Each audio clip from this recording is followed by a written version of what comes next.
So I'm going to show you the VAWA cycle. This is what we this is how we go through VAWA in my office. The first step is engagement meeting with my law firm, and then once you engage us, we'll prepare the I-360 adjustment of status and all the information we need.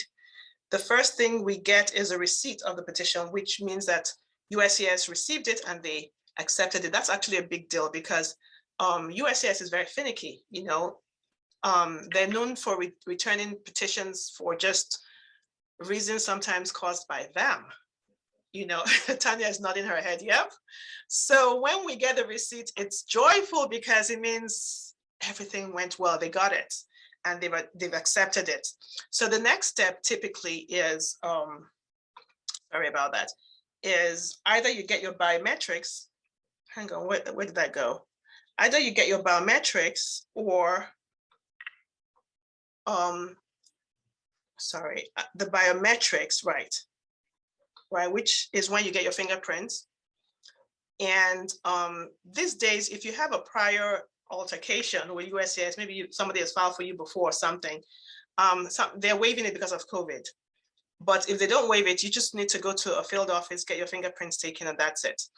And typically, after that, or maybe, you know, sometimes the biometric comes first, sometimes the prima facie comes first.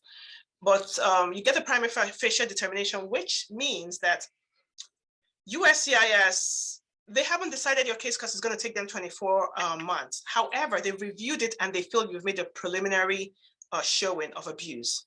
And that's good news. Now, it doesn't mean that your VAWA case is going to be approved, but it means that it's like almost like a pre-approval.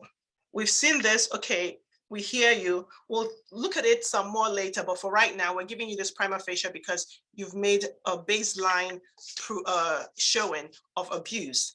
And so with this prima facie, you get the benefits we talked about, which is medical insurance for people, especially people who want to take advantage of seeing a mental health care worker.